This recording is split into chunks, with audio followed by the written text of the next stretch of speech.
Hey, everybody. Welcome and happy Wednesday to you. I am Brett Norton with Beyond Clean. And today we're going to switch things up a bit as the requests have been flowing in for shorter conference sessions. I know that, some of the long days on Fridays and Saturdays tend to eat up some time. So we're switching it up. And as always, we're here to deliver. So, in the context of many firsts here at Beyond Clean, we're introducing the industry's first ever micro conference. Today's conference session is titled From Dirty to Done: 4 Views on Vendor Trays. Today's conference will all feature 4 quick hitting 15-minute sessions from an SPD director, an SPD frontline technician, the operating room, and supply chain on everyone's favorite headache: reprocessing workflows for vendor trays. I'd like to thank the event sponsor, 3M, for making this amazing hour of education possible. And I'd also like to thank First Case for the collaboration for today's event and offering the nursing credit for this session. The CE credits will be available after the conference is finished. And once the conference is done, you will automatically be directed to the 1CE conference survey following the micro conference. Also important, up on the right side of your screen, there will be 2 half CE approved, 0.5 CE approved audio articles for a total of 1 CE. So there's 2 of those. So make sure to check those out. And also there are individual links to each audio article again, and a separate link to the CE quiz for each. So make sure to check those out so you can get 2 total out of today's conference. And we'll get rolling here. A couple of things real fast. Housekeeping. I just want to remind the audience that if you have any issues with audio or video, we are dealing with technology. Sometimes things happen. So if there are any issues on that front, just make sure to go ahead and refresh your browser. That will 99.9% of the time take care of the issues. So that's just a quick housekeeping for you to look out for.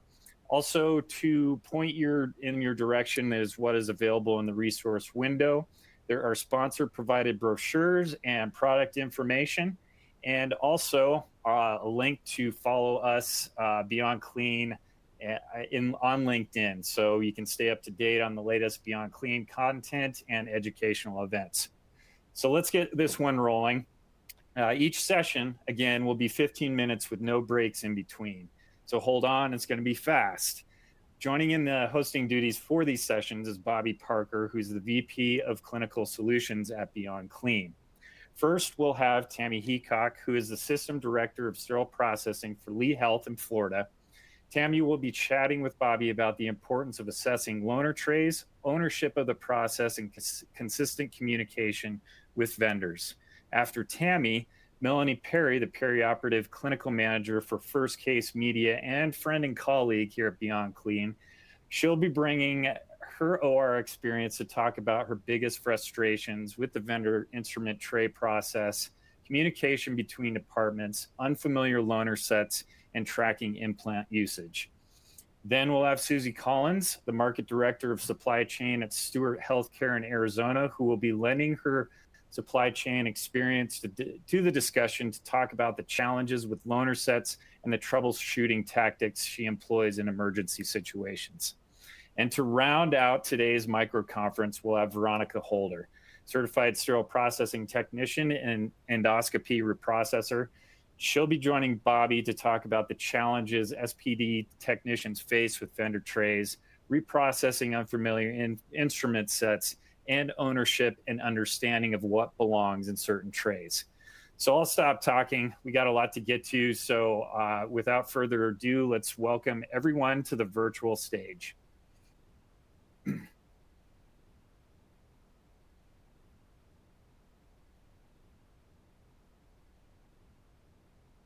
Well, thanks to our host for that introduction. I am Bobby Parker with Beyond Clean, and I am excited to be kicking off this conference talking with Tammy Heacock, System Director of Sterile Processing for Lee Health. Tammy, welcome to the show.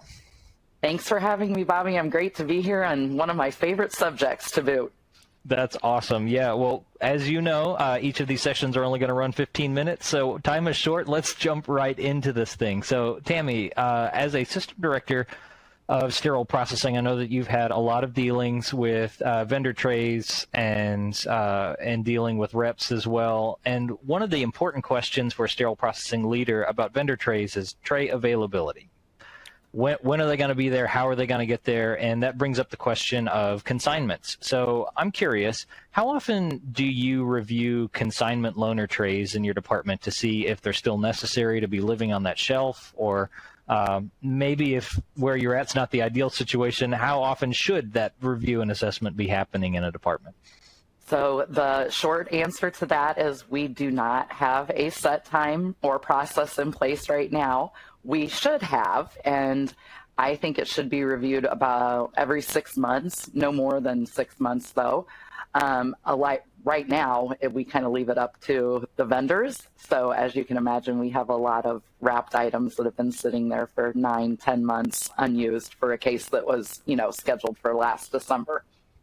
Yeah, that tends to happen. It just accumulates and it always increases, but never seems to decrease on its own. It takes a lot of labor. Is there a frequency of use maybe that you think would be reasonable versus having, obviously if it's being used 3 times a week, that'd be a lot to have it come in as a loaner every time. But is there a target that you look for that you think's ideal? Yeah, I think 3 to 4 times a week. I mean, definitely I wouldn't go any further than that because you're right. It's a lot of work to check those trays in and out. And if you're still using a paper vendor system, that's a lot of trees to kill, a lot of time. You're using resources on items that you don't necessarily need to turn over that often. So if your space allows, I would say something that's used 3 to 4 times a week, definitely keep it in-house and consign it as opposed to treating it as a loaner tray. Yeah, that makes a lot of sense. One of the things that I want to ask all of our panelists over the course of this conference is, what's your greatest frustration in your involvement with vendor trays? I feel like I don't need to ask you that, Tammy, because coming from a sterile processing background, we all know those late loaner deliveries are, they're killers, right? And so I want to ask, just assuming that answer, what do you do as a leader to try to help deal with those vendors, those reps who might be non-compliant with hospital policies on tray drop-off times, or also maybe the lag in time of picking them up after the case? Oh, that could be our 15 minutes right there, so I'll try to keep it super short. But, we've tried, previous employers, we've tried the fine people, $200 every time their tray's late. We've tried cancel the surgery, right? Like, hey, trays didn't show up in time. We're not going to be able to get these trays ready. We have to cancel the case.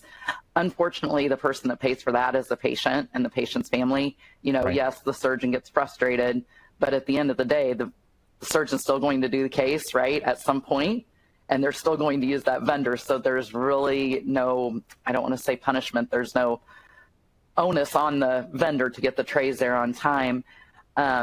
What we have found is if you have your executive leadership backing, you can do the 3 strikes you're out. And that, like, strike number 1 is the conversation between the system director and the vendor. Strike 2, it's the surgeon, the vendor, and the system director. And then strike 3 is executive leadership, the surgeon, the vendor, the system director of sterile processing, and letting them know that one more and you're not practicing with Lee Health anymore. Yeah. Gosh, I mean, I imagine a lot of sterile processing leaders hearing that discussion and just being overwhelmed by that suggestion, both to have the administrative support to pull that off, but also where do you start? If it's every vendor from every service, every rep, how do you even accomplish that? So I guess one step further back from that discussion is how do you hold them accountable? Where do you get the data to be able to begin to have those conversations? How do you track it? Well, if you're fortunate enough to have a vendor tracking system, and there's several out there now and all are very good, they take that work away from you. Right. It used to be we had paper logs and I had an Excel spreadsheet that I filled out and I reported that out every month. This vendor was compliant. Some of the vendor tracking systems have stars, so you can give a vendor can be a 5-star vendor or a 2-star vendor, depending how often they're late, and that's auto-populated in the vendor tracking system. So, but you can track it on paper, and I like to report that out monthly at our surgical services meetings. Yeah, that can be powerful, and I've done some of those spreadsheets myself, and I tell you, in a sales environment in particular, reps are very competitive by nature, and so having a dashboard or a golden star chart and putting it up in your department, it may not be the most motivating thing to people, but it does make a difference that, hey, they're paying attention to when my trays are coming in, and if there's one hospital in my region that I need to make sure I absolutely meet the policy, it better be Tammy's because she's going to notice. So. Yeah. Yes, and keeping in the holiday spirit, we're going to have Santa's naughty list in our vendor check-in area. So that is too good. That is too good. Well, that's really helpful. So let's talk about after the trays get delivered. Sterile Processing has a very important role of getting these trays that they might not have prior education on. They certainly don't have in their in-house tracking system. They have to figure out how to get this through the whole process to the right case, and often through a lot of manual paperwork and workaround processes. So can you tell me what you think is maybe the ideal state of how to manage that process of getting these loaned instruments that don't belong to the hospital through Sterile Processing, navigating all the steps, hitting all the right documentation, and to the right place? Is it best to have one person do that, or a process that manages everybody doing that? While I like the idea of one person doing that, you get into, I feel anyway, what happens when that person wins the lottery, right? And they don't come to work tomorrow, and you only have one person that knows how to do your vendor check-in process, or only one person is communicating out expectations to the vendors. The other side of that is what happens when that one person starts building relationships with the vendors that become too tight, right? So instead of finding ways to lessen the load on their teammates, they find ways to lessen the load on the vendors. So like I said, I like the idea of one person being in charge of that on the surface, but I think you are safer and more efficient if you have everyone on your team empowered. They know how to go into one source and look up the IFU. And that's a big part of vendor expectations as well. If they have a tray, if they're bringing a tray in that is not in our system, we've never processed it, they need to be able to give us an in-service and make sure they have an IFU ready and available to us. Yeah, that's so important. And to your point, if you take the approach where we're going to be a team to process all of these trays that come through, we're not going to identify a vendor technician who does all the hand holding and tracks it through the process. Communication is at top of mind. It's got to be so solid, or else we're going to have trays that were needed for tomorrow, but somebody thought they were for next Friday, and they're still sitting in prep and pack whenever 7:30 rolls around for that case. And that's that never event that we have to try to avoid, right? And so what are some methods of communication that you've seen be effective in making sure that they make it through the process? You know, good old pen to paper, but then what happens when the paperwork gets misplaced, right? Like it's always supposed to be hung up on the washer, one's on the other side on the clean side, right? And then what happens when the clean side, washer goes down and they take the piece of paper off and it slides underneath the conveyor belt, never to be seen again. The trays come out of the washer and we're like, I don't see those trays needed for tomorrow. So they sit on the shelf. And like you said, and it's complicated even more so here. We have an off-site reprocessing center where we do all of our loaner instruments. So, oh, wow. Yeah. So we are very fortunate. We do have a vendor tracking system that is integrated with Epic, our scheduling module. So they kind of take the communication away for us. So that tightens it up. It's not, back in the day I used to call our Zimmer rep and say, hey, Dr. Smith has a case on for tomorrow. He's going to need your total knee set. And they would bring it in, right? So this, excuse me, these vendor tracking systems automatically, when something's placed in, a surgery is placed into Epic, it automatically notifies the vendor, the surgeons, SPD, whoever you have set up, that case has been scheduled, and it lists the trays that they'll need for that surgery. So that really has tightened up communication. But if you're not as fortunate as we are to have that great tracking system, the pen to paper, it works, emails work, but you have to double, triple check with everyone because, as you said, Bobby, I've done it myself. Hey, these trays are for Tuesday. You know, it's Friday afternoon. We're all trying to get out of here. I'm like, oh, these are for Tuesday. Don't worry about them.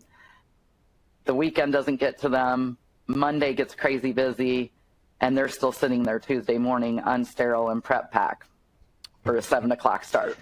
Yeah, and for those departments that don't have that digital prioritization, the paper logs are important. I've been in a lot of departments, and particularly in the smaller ones where word of mouth is just how it's signed in. Maybe the case gets signed in, but after that, you know, Jim tells Susie when it's for, and then Susie has to remember to tell Pete who it's for, and it gets to be a mess. And so our plea to you would be have some good processes put in place for documenting and having some kind of visual signal that those trays are not done, whether that's a clipboard that you hang the paper on or a bin that all those sheets go in, and until the bin is empty, our vendor work is not complete. It's not done. Some kind of visual cue that that there is work still to be done for tomorrow is definitely helpful. All right, so we've talked about the vendor sign-in process, getting the trays through processing. Have you had any experience with the lag time at the end of the tray or at the end of the case when the trays come back down to sterile processing, and how long they sit on your outgoing shelf, and that loaner room starts to just get overrun with trays that have been here for 3 months? Like, what do you do with that? Oh, 3 months. Gosh, that's a short time. Right. I thought you were going to say 3 years, which is typical. Yeah. No, this is the first place I have ever been. We are extremely blessed here at our offsite reprocessing center. Tons of room. Like, when I say to you, we could be a warehouse for almost every vendor out there, we literally could.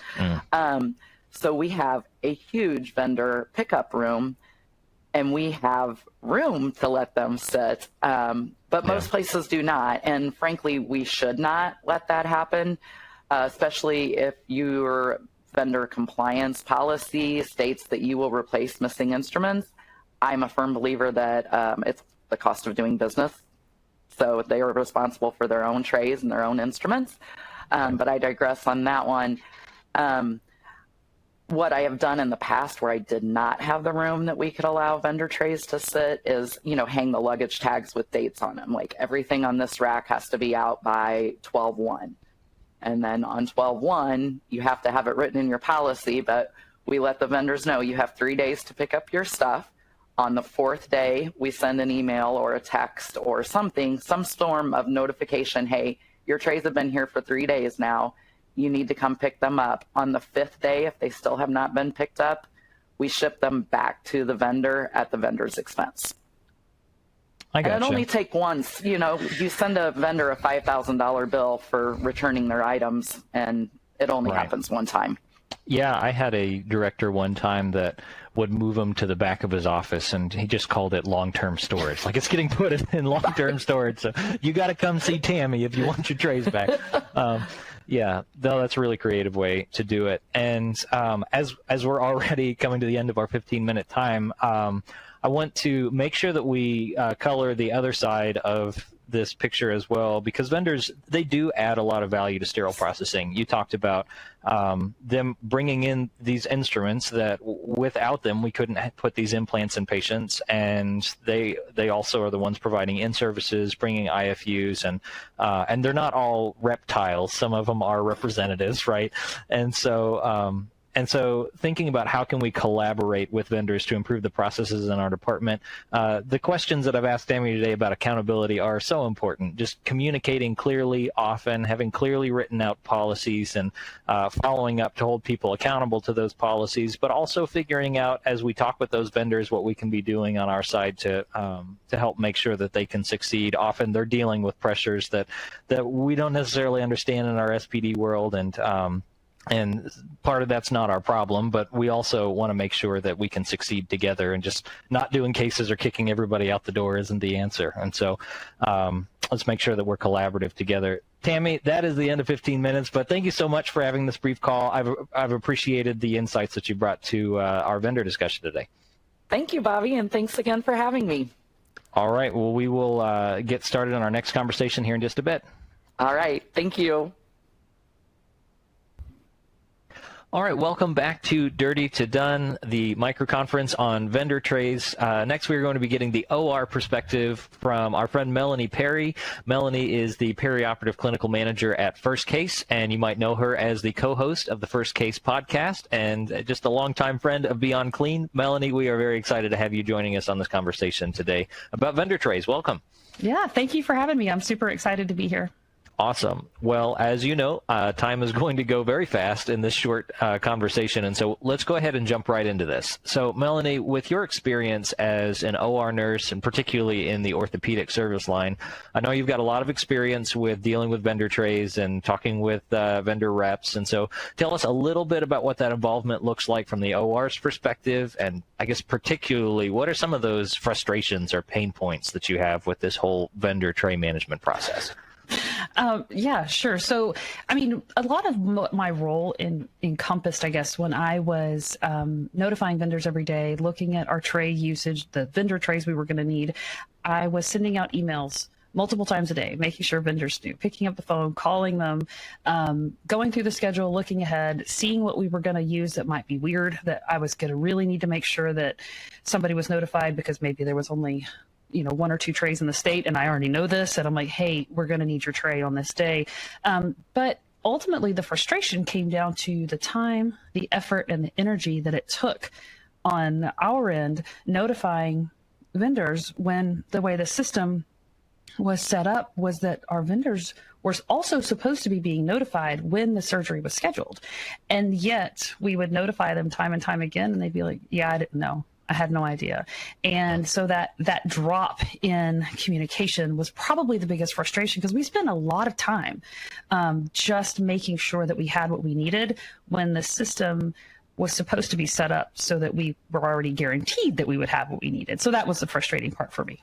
Yeah, absolutely. And I'm sure all of our ortho service line coordinators out there are nodding their head in agreement that is the pain point, right? Well, yeah, you don't want to not have it. You want it to be there. So you're going to do the work that it takes to make sure it's there. But a lot of times it feels like you're working in circles, because you know that this either should have already been done, or maybe it has already been done and you're doing it again, but you're doing it anyway to make sure. And so it can be frustrating that way. Yeah. So to that point, with dealing with that frustration and people checking the double checker and triple checkers coming to check the double checkers, are there any better ways that it could be or should be done in terms of fixing this communication loop between all parties, SPD, OR, scheduling, vendors? How can we fix it to make it better?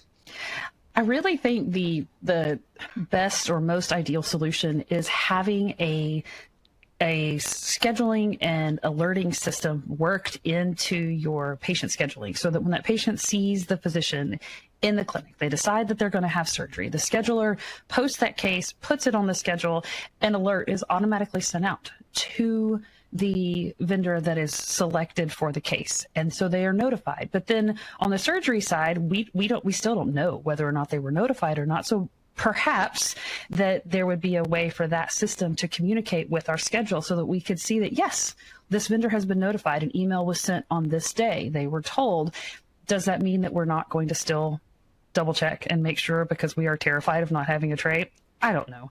But ideally, knowing that they were communicated with, that they were alerted, and plenty of time to have the trays here, and that we can make sure that we have what we need, that to me would be the biggest improvement, so that SPD could look at the schedule and say, yep, the vendor was told they're going to have their tray here. The OR can look at the schedule. Yes, they were notified it's going to be here. And it all kicks off when the patient is scheduled for surgery. That to me would be the perfect communication utopia.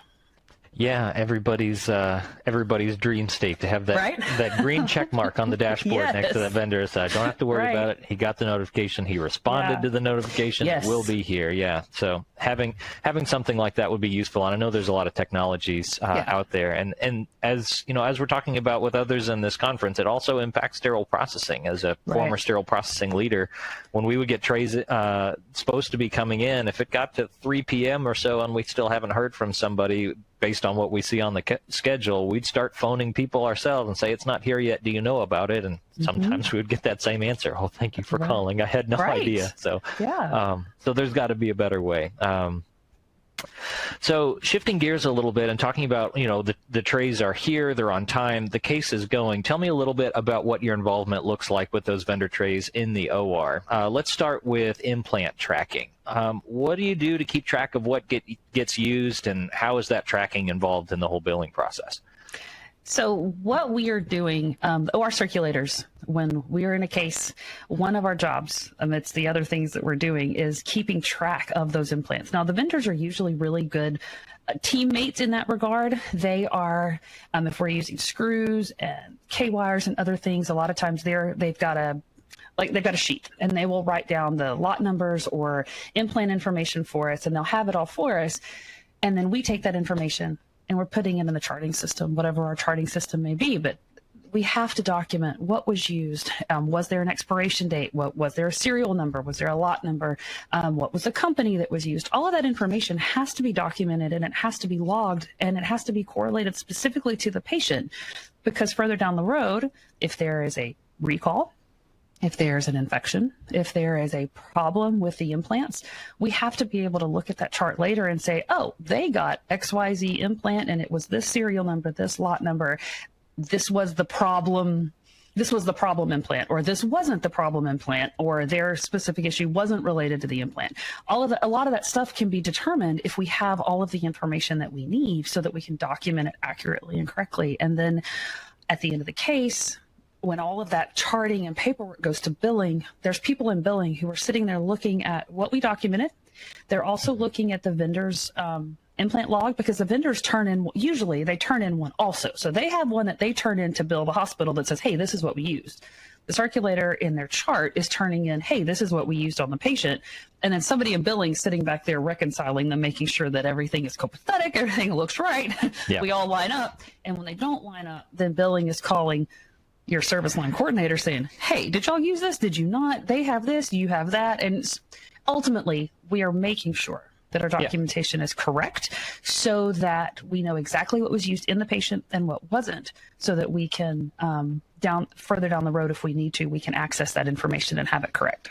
Right. Yeah, those checks and balances are important, but I love that you brought out the patient care aspect of it, and I'm sure there's some legal requirements of that as well, in terms of documenting those lot numbers on implants of what was used and what's actually in that patient now walking around on the streets. So that's really important. Are there any sticking points or frustrations with that tracking system? It sounds very manual, and that there's a lot of things that could and probably do go wrong. Yeah, it's manual. That's probably the biggest problem. Yeah. There's a couple different problems. There's the one problem of it all has to be keyed in manually. And if you have a big ORIF or it's a fracture and we're fixing it, and we've got all these screws and plates and pins and all this other stuff, and you don't get your implant charge sheet from your vendor until you're rolling out of the room. And now suddenly you've got to get that patient to recovery. Then you've got to get back to the OR. You still have to turn over. You still got to get set up on time, but you still have to chart all those implants you were just handed. And it might be 2 pages worth. It might be 25 implants. You don't know. And whether or not you can read their handwriting, whether or not it's clear. And then if you were handed it late and then the vendor's already left and you're sitting there trying to figure out what those numbers are. Did you get them entered in correctly? There's just a lot of room for error, breakdown in communication. Every vendor doesn't wait till the last minute to give you their implant log. I know, but when you do get it at the last minute, it makes it more challenging. But if you get it during the case and you can chart as implants are put in, yes, you're putting it in manually, but you've got the vendor right there to be like, hey, I can't read this. What does this say? Or, are you sure we only use 2? And now sometimes it has to do with quantity, like they're keeping up with quantity till the end of the case, what was put in, what was taken out, because sometimes it's not just a put it in and leave it kind of a situation. And so we have to keep track of what went in, what came out, and it gets crazy. But I think the biggest drawback to it all is that it's manual, and you have to depend on all those numbers getting written down correctly so that you can accurately charge and document what was there. And it can get stressful, and there's a lot of room for error. That makes a lot of sense. And I'm sure that the cloudiness or the confusion about vendor trays doesn't stop at just documenting implants, right? There's also you also have to manage them during the case, and so just like SPD feels this way of always having new instruments thrown at them, I imagine in the OR you have the same experience of there's a new system being used, or Dr. So wants to try out a new system of instruments that are totally unfamiliar to you. Do you receive any kind of education on new instrument systems before they come into the hospital, or are you sometimes presented with a tray that you've never seen before and you're not exactly sure how all the bits and pieces go together? A lot of times if we're doing a trial, because the surgeon wants to try out new equipment, we are just trying it out for the first time and we're going to run with it. Now, with a trial, I mean, I don't know why a vendor wouldn't be there for a trial. In my experience, if we were trialing anything, we always had the rep there. And so they would, before the case, be like, okay, this is what this does. This is how you're going to do this. Set this up, put this out. And they were there to walk you through it. And a lot of times in a trial, in my experience, our surgeons were a little bit more patient as we were working through a tray that we weren't familiar with or trying to figure out what was going on. But our vendors were a huge help in making sure that the scrub tech or the scrub nurse could effectively do what they needed to do, because they were there to give them the information, because we wouldn't get trained on it ahead of time if it came in as a trial. Now, if we were going to buy new instruments or if we were going to bring in a new platform of some sort, we would get training on that ahead of time. But there was always that trial that came first, and so we always kind of got exposed to it ahead of time before the training came. But if we were going to implement something new, we would get trained on that. Yeah, and it's always kind of funny talking with vendor reps. Many have confessed to me the feeling of, this burden of responsibility of, doctor, I didn't go to med school, but you should listen to me because I know how to use this, how to use this instrument system. And so that vendor coaching of having them near the back table with their laser pointer telling you how all the pieces go together, I imagine that's a huge resource for you, because even though they may not know everything, they know their products very well, and that's an important part of it. Saved my tail more than once, and saved the day for sure a lot of times. But they do, the ones who really know their trays and know their product and know how to troubleshoot and how to deal with any complications that come up, they just can't be beat. They're definitely a valuable contribution to the surgery. Yeah, and as we talk with supply chain and managing the vendor access and who all should be on site and who should get to see the schedule, I know sometimes we can treat our reps more as reptiles that we're trying to keep out of the facility and limit their access. You can't see the schedule. You can only be here if you have an appointment. But it's just a good reminder to know that there are some very important value adds that they bring, and in a lot of ways have an impact on how that procedure is going to come out and patient care. So I appreciate you bringing that up. One final question to wrap us up here. Imagine with me that the worst has happened. You have set up the room. There are trays there, but you open them up, and oh no, they are the instruments for the next case and not for this case, right? What do you do as the OR nurse in that situation? Is there anything that we can do other than canceling the procedure to try to take care of that patient and make sure that everybody's taken care of? Well, for one, that's happened to me more than once. Okay. And so that's a legit issue. A couple of things that we've done, I mean, our facility would always require there to be backup sets, which can be a blessing and a curse because space is always limited. It doesn't matter how big your operating room is or your sterile processing department is. There's never enough room and there's never enough space. So backup trays are a challenge, but having those backup trays means that if there was a problem with the first set, there we go. We've got a backup. We can go. Some facilities allow vendors to store a certain number of trays on consignment at their facility, so we can always grab another one if maybe it was just a tray or two. Potentially, you can also just, if your surgeon has multiple cases that day, you can also go, this patient's ready as well. You know what? Let's just go ahead and get them. We'll roll them back, do their case since we opened their trays, and then we'll, get the next patient in line, or whatever we need to do so that we can hopefully keep going. Because most often a patient who has rearranged their life to be at the OR that day to have surgery, they've taken time off from work, they've coordinated a caregiver, they've maybe done FMLA, and they've done they've gone without food, and that's a really big one. Patients don't like to be hungry, and I don't blame them, because I don't either. But they're hungry, they're tired, they're scared, they're nervous. They have all of these emotions plus all these external factors, everything that they've already taken into account. I think they would much rather have their case delayed maybe an hour and a half, so that they could still have their surgery that day, than just be completely canceled because they don't have, we messed up and opened the wrong tray. So if there's a way that we could make it work, a lot of times we're going to try to make it work. Yeah, that's really helpful. Either having that backup available, or if not, maybe another system that you could sub in, or if not, is there any way that we can get the right instrument sterilized in an appropriate amount of time to get the case going today? All those are really helpful. Our time has already expired, Melanie, but thank you fast. It does. Thank you for running through those. I just want to underline what you talked about in terms of the communication. I'm sure our OR partners across the board feel that frustration, because there's so many parties involved between the scheduler, the surgeon, the vendor, sterile processing, and the OR. That the best thing that we can do for our patients is make sure that there is a standard policy and procedure for how that communication works, what notation we use in that communication, to make sure our instruments are the right ones, opened in the right case at the right time, and taking care of our patients in that way. So thank you for joining us for this conversation, Melanie, and we will get jumping on the next one here. Thanks for having me. This was fun. Absolutely.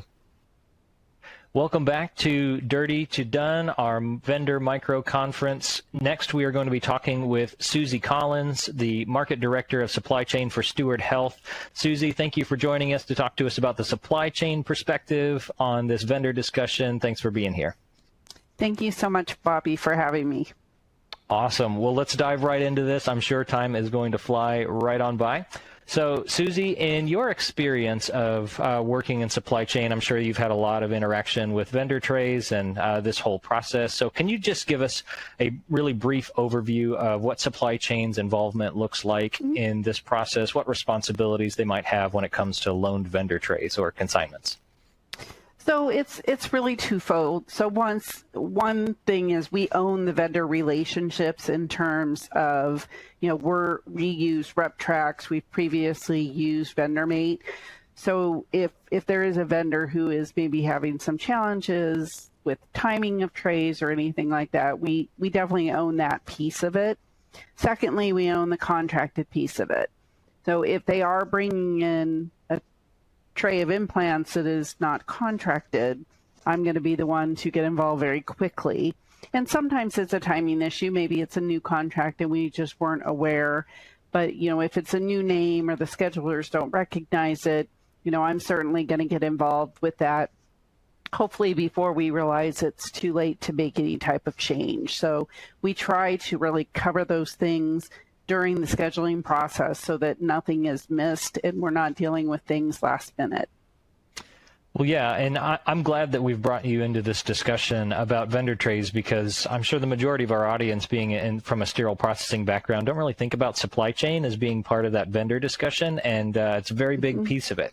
You mentioned trying to avoid that situation where a tray is being brought in last minute that hasn't been approved or is not on contract, and I'm sure that never happens in your facility, Susie, but if that were to happen somewhere out there, what are some things that you have to do in those last minute emergency loaner situations where it's going to be used in 7 hours and they need it and it's not on contract? Right, and we definitely end up scrambling. So first and foremost, if a physician believes wholeheartedly that is the product that he needs to use, whether it's because of the patient modalities, there's a revision that they're doing and it's something very specialized, whatever they may come back clinically, then it's really up to myself and usually the OR director to have that discussion. Are we going to do a one-time approval? And it's important to understand, it sounds so easy because it seems like it's just words to say one-time approval, but what it really means is it's going to create a lot of manual processes for how we charge, how we complete the purchase order, all of those things. So we do try very hard to avoid that. Most people, both in the operating room at the front end from scheduling, and also quite honestly in SPD where that tray would be brought, are very much aware of the contract process, and they know typically what they should be seeing.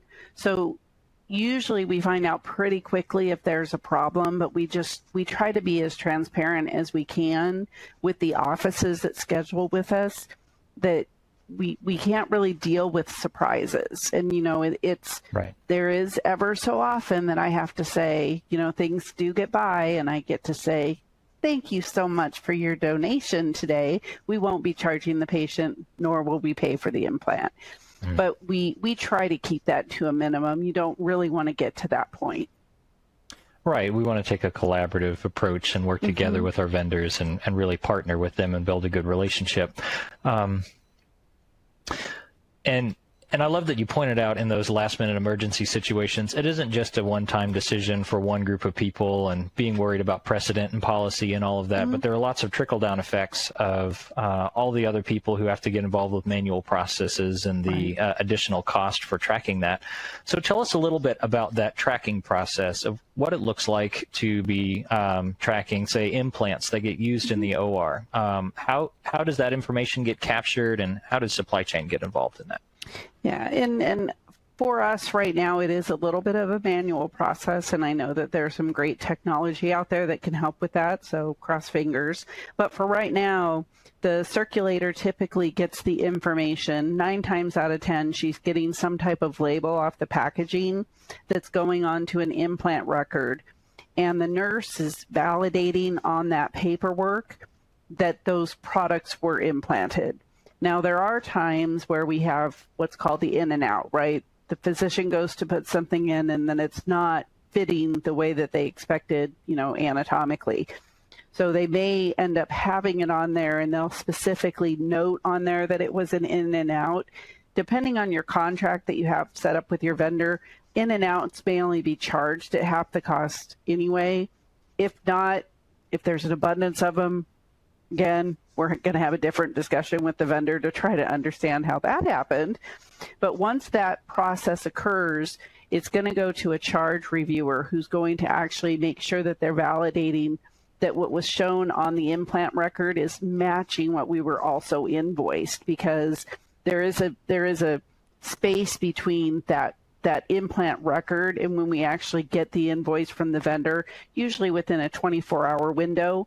And we just want to take one more set of eyes to look at that and make sure that we're not getting charged for 2 or 3 extra screws, or, you know, a plate that was an in and out isn't at full cost. So those types of things are more manual driven. And again, there's better ways, but we do check that out.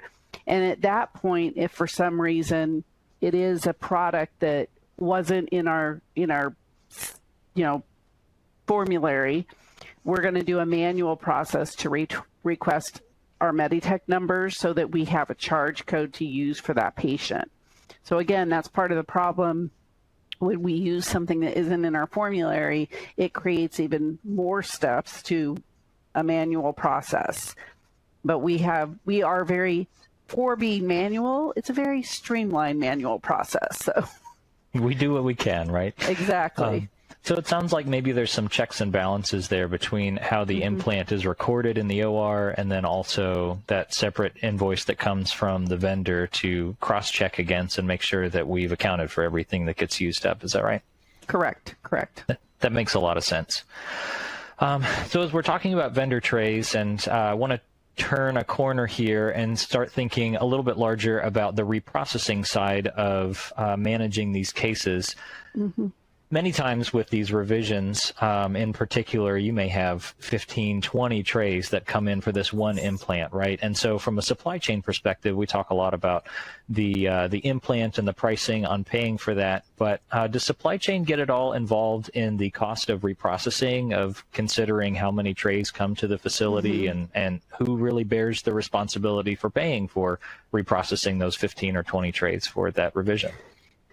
Yeah, unfortunately, you know, it's a vicious cycle with what has to come into the facility, especially with some of those larger cases. Where we get involved is coming back to that vendor behavior. we need that 24 hours. We ask for those trays to arrive 24 hours in advance of the case so that we have enough time to process them during the normal weekday or workday. If they're consistently late, or we're consistently getting them at the last minute, or even our physicians, I know this is a shock, sometimes they change their mind of what they're going to use like 10 hours in advance. Those types of situations, we try to get ahead of those because the cost is already significant to the hospital, and I wish there was a better way that we could share that cost with our vendors. But then it's even worse if we're processing that after hours and now we're paying staff overtime. So we really do work closely, again, with the operating room director or whomever's over sterile processing to ensure that we're getting them in a timely fashion. And if we don't, I get involved from that perspective. And if we have to, we'll escalate it all the way to our corporate office in Dallas. Yeah, and it definitely seems like there's been a shift in the industry towards holding vendors more accountable to those tray counts and to the timely deliveries of those trays, so that we're not utilizing overtime or dropping every other priority to scramble to get these trays done. Have you ever seen or heard of colleagues who are in a situation where the hospital is actually billing per tray to the vendor for the reprocessing cost? I've heard rumors of that, but I've never seen that out in the field. I haven't seen it, and part of me feels like there needs to be something that makes sense, whether it's within the contract, whether it's in some type of rebate, some way that we can help to alleviate some of that spend. And I think that spend should be changed when they're not within that 24-hour window. Right. And I don't know what that looks like. I don't know if it looks like some type of kiosk check-in system, and at the end of the month, because we processed, let's say we all agree upon, you get 300 trays a month, and when you surpass 300, then we get a rebate back of $15 per tray. I'm not sure what that's going to look like, but I think more and more we're going to get there because of, between staffing challenges and even quite honestly, last year when we had the situation where we couldn't get wrap, now we're wrapping trays that don't even end up getting opened. There's a lot of insanity that happens throughout the whole process.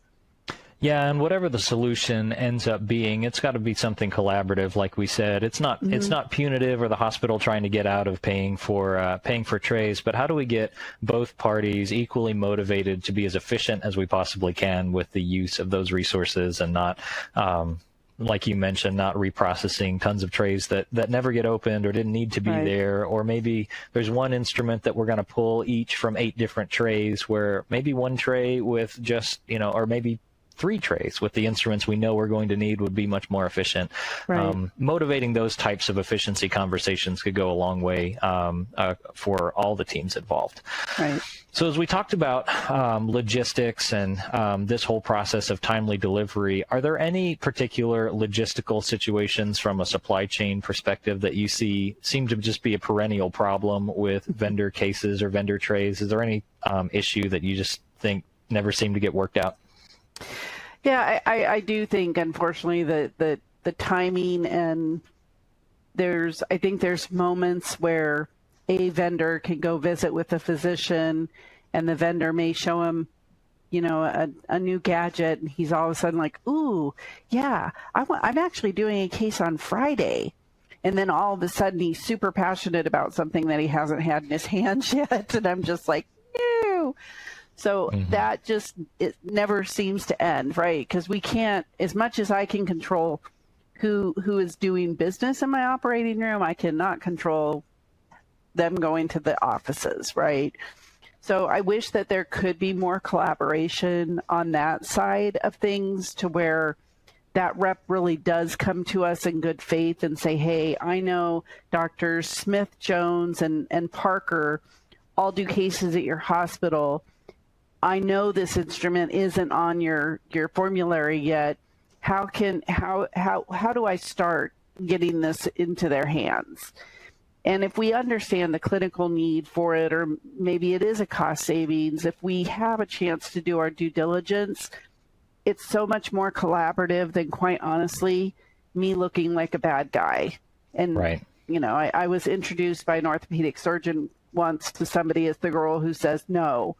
And it was quite the honor. But, you know, I don't want to say no, but you kind of alluded to it earlier. When you've let one thing happen, unfortunately, that can sometimes open the floodgates. So we have to stay tight on our restrictions and on our contract compliance. So I think that's still the biggest challenge, that here we are in, you know, 2022, almost 2023, and we still have this little, you know, dance happening amongst the three of us. Yep. That is a challenge to sort out. Well, Susie, our 15 minutes is already coming to a close, but I want to right. I want to highlight one thing that you brought up, and it's something our sterile processing technicians and managers may not think about.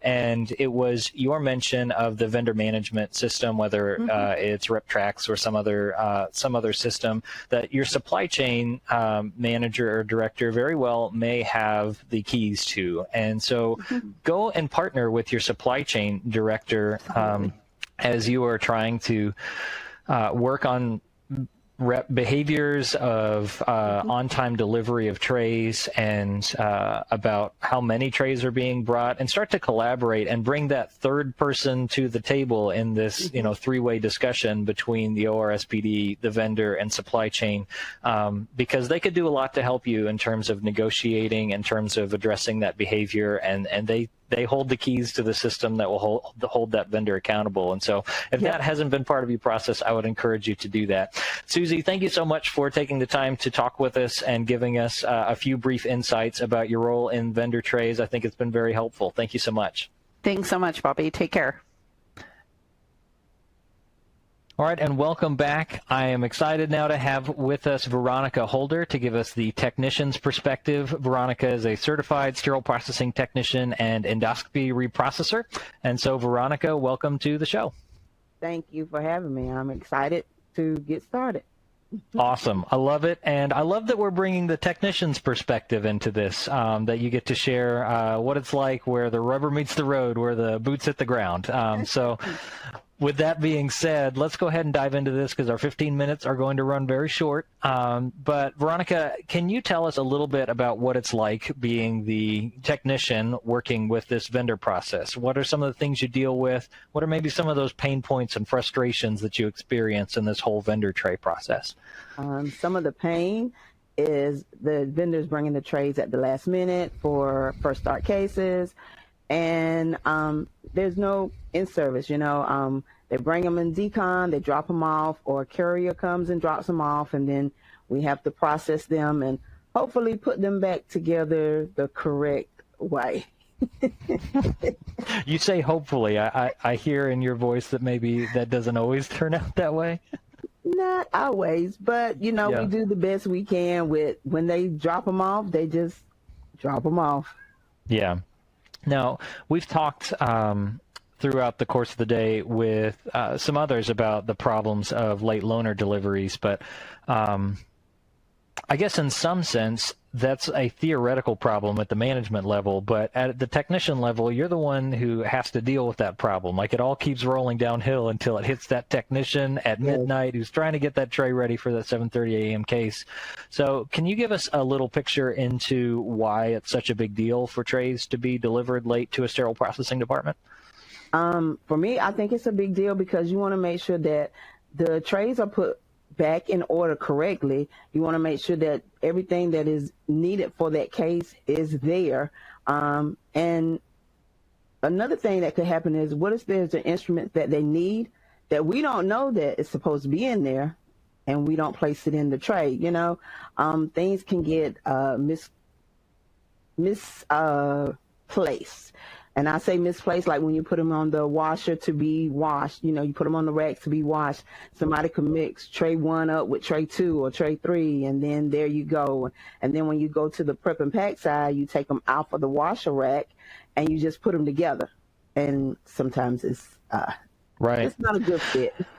Yeah, and so when we think about how things should flow with vendor trays, there's, you know, an ideal state. Maybe if the department wasn't working on any other thing, that the trays could move right through sterile processing, be sterile, ready for the OR in 4 to 5 hours, something like that, optimally. But to your point, things go wrong. Things go out in the washer. There are problems that have to be solved. And believe it or not, for our reps, sterile processing often has other priorities of things that are urgently needed. And it creates a problem to have to drop all of those things and try to push those vendor trays through in the 5 hours. And so I know I've had some conversations with surgeons who can't understand why sterile processing is asking for these trays 48 hours ahead of time when they know that it takes about 5 hours to get it through the process. And ultimately the answer is because those are not the only trays that that we work with. We need some appropriate time to be able to fit those into the workflow to where it's not a sudden emergency where we're calling in overtime to be able to get the trays processed in time, right? In a perfect world, you would have just one person designated for vendor trays, you know, like a team just for vendor trays in a perfect world. Yeah, and there are some facilities that use that model, and as we talked about earlier today, there's also some challenges that come along with that because, you know, what if that person gets sick? Or I think the more optimistic way of looking at it, what if they win the lottery and they never come back to work, you know? The rest of us have to know how to do it too. Yeah. I want to underline one other thing you said in that answer about the frustrations of dealing with vendor trays at the technician level, and that had to do with training. You know, these trays, they're different from our orthopedic trays that we're all familiar with that are owned by the hospital. And to your point, these trays come in and sometimes we've never seen them before and the technicians are having to figure out what to do with them. And you mentioned it's frustrating not having any training. What are your thoughts on that? Should sterile processing technicians be given loaner tray specific training when something new comes in the door? I think so. I think they should have an in-service just so you can get kind of familiar with the instruments. I mean, at least you know what you're looking at and you can, you know, pretty much kind of remember how to put it back together when it comes in the decon. And if you're familiar with it, you'll be like, well, I know this goes in this tray.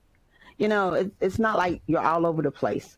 Like when a vendor tray does come in and you really don't know what instrument goes in what tray or how it's supposed to be put back together, you're kind of winging it, you know, so to speak. You're guessing at it.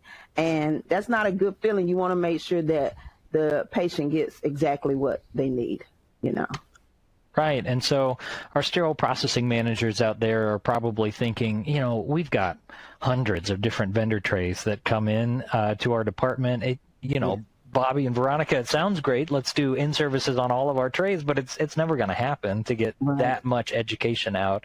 It would be untenable for our technicians to have to learn that much about trays that maybe someday are going to come through the door. So, you know, if Veronica was, you know, queen of SPD for a day and could determine which trays we're going to get in services from the best educators, which ones would you pick? Like, how do you get your technicians up to speed on the trays that matter? Well, that's hard to say because all the trays matter, but that's right. You just, I feel like from a tech point of view, there just needs to be just communication and you know, just familiarize yourself with the vendor trays. Like ortho and, you know, the neuro trays, you know, they're so different and complex all the time. So, you know, when there's a change or if there's a piece of, well, like the depth gauge, if you don't know how to take it apart, you'll leave it together dirty and think that it's clean. So, you know, just simple things like that. Not nothing, you know, hard, just something simple just to say, well, this is how this comes apart. This is how you clean it. And, you know, this is how you put it back together in the tray. Just communication. Yeah, and I think that is really important, and we depend on our vendor partners to be able to provide that. And as you talk about instructions for how to clean those instruments, that sounds an awful lot like IFUs to me, instructions for how to clean vendor trays. And so that's a very big part of this discussion as well about technician education. So I don't know, in your experience, do you see IFUs for vendor trays being utilized much by technicians? No, and when you ask some vendors that, what are you talking about? Can't you just do Right. can't you just process it like everybody else? Just, this Do is it how it like goes. do it like everything else. Yeah. Yeah. But I don't think they understand the importance of the IFUs, because everything can't be sterilized the same way. You know, some things are on gravity, some things are on just the regular steam, some things have to be, you know, through the Max Pro. So you need an IFU. But do they give it?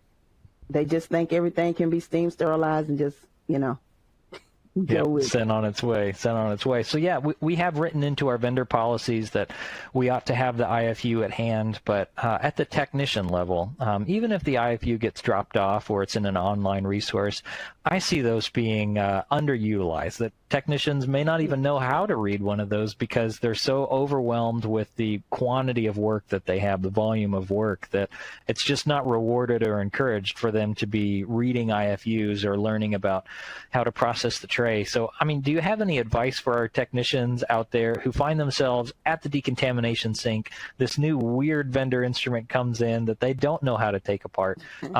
Is there anything that in particular they should be doing? Because that description of we're just out there winging it that you said, I'm sure that's the reality for a lot of technicians. Well, just become friendly with the vendor. Sometimes all it takes is a conversation with, when the vendor comes in back in the decon and you say, look, can you tell me how this is supposed to go? Most of the time they'll be like, okay, yeah, this is what you do. They'll put on gloves and they'll show you how to do it, you know. So just a conversation between either the vendor or management, you know. Yeah, don't be afraid to be the person to raise your hand and ask for help. Say, hey, I haven't seen this before. Can you look up the IFU? Tell me if there's any special instructions. Because to your point, the last thing that you want to happen is they open up the instruments in the OR, they open up that depth gauge, find it packed full of bone, and it comes back, and the technician's going to say, well, I didn't know that if you pushed this button, turn that knob a quarter turn, it was just going to fall apart. Like, you almost have to take an investigative approach as you're cleaning these trays to try to take everything apart.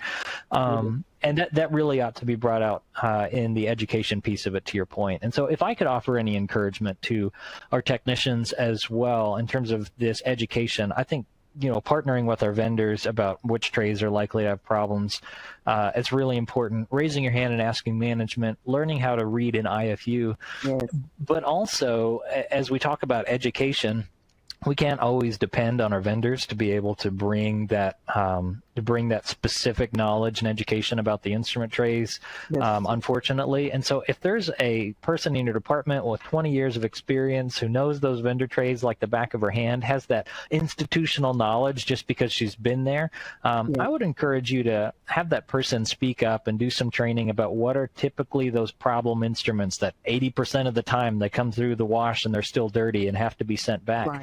And try to share some of that experiential knowledge so that we're doing a better job of taking care of our instruments appropriately. But I guess bottom line, the right answer is read the IFUs, follow the IFUs, and do your best with that. There's one other thing that you mentioned about vendor trays that I want to underline before we have to wrap this thing up, and that was knowing what belongs in the vendor trays. You said that we should have some education so we have a rough idea of what goes in there, and you talked about instruments getting mixed up and things like that. I'm curious about your perspective in how involved technicians ought to be in resetting those trays. I've seen several different models, some where the vendor is not involved at all and SPD just assumes all of that responsibility. Others where SPD just washes it and then the vendor actually comes in to prep and pack and builds the tray themselves. That's kind of the other end of the spectrum. What are your thoughts on that? Like, how involved should sterile processing be in knowing what goes in those trays and resetting them? My perspective with that is where the vendor would come in and reset and restack his own trays, resupply, replenish everything. And all we would do is wrap them. I I believe we should trust him that he's going to put it together the right way when it's on the prep and pack side. And all I have to do is just put the indicator in, make sure everything is clean, and wrap it up. It's all about communication. You know, that's it in a nutshell. Just watch them sometimes when they come in. If you have questions, ask them different questions.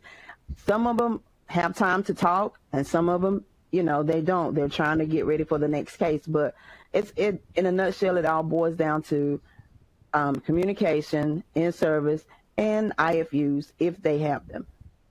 That's right.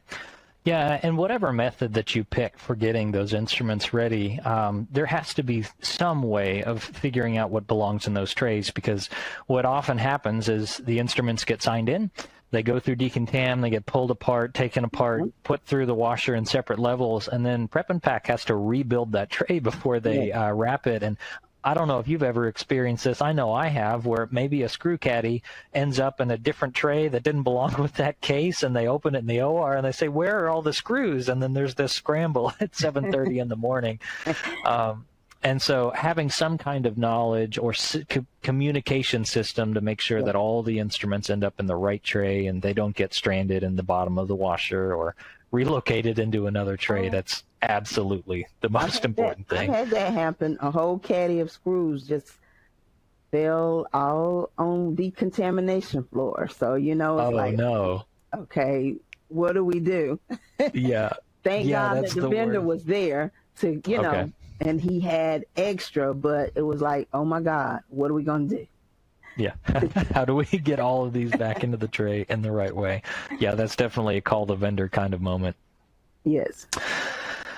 So I guess to wrap things up here, as technicians, how involved do you feel that we ought to be in identifying what's needed for surgery in terms of reading the schedule or knowing about upcoming cases that might need vendor trays? Is that really more on the vendor and management, or do you think technicians ought to have that kind of expertise? It would help. I think it should be well-rounded. Everybody should know how to be able to read the board for cases that are coming up.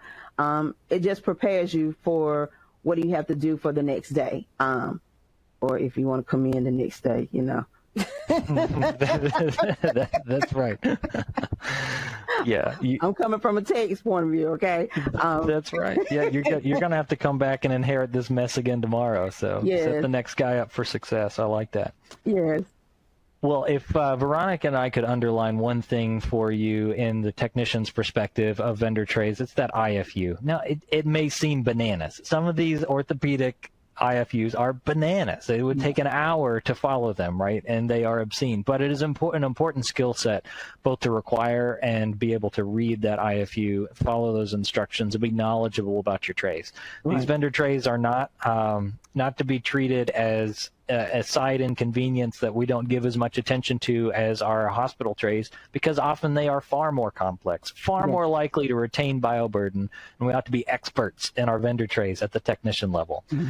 Veronica, we are already over our time. This went by so fast, but thank you so much for bringing this technician perspective to the conversation. I think it's really important for us to stay grounded and connected with the people who are dealing with these problems on a day-to-day basis. So thank you so much for coming. Thank you for having me. I appreciate it. Awesome, awesome. Well, with that, we will turn it back over to our host.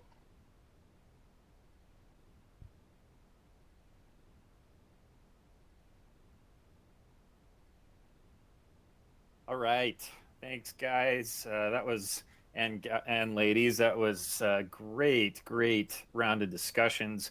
And it went so fast. I mean, how awesome was that? I mean, an hour just went by in a blink of an eye. And I think, you know, if we want to talk about rounding out all four of these discussions, there was a constant theme.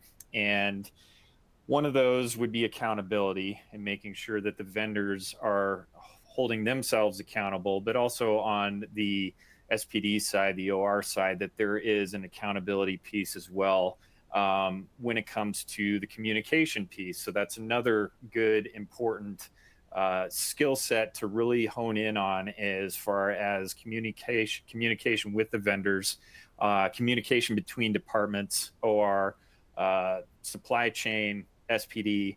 That is invaluable. And then, of course, collaboration.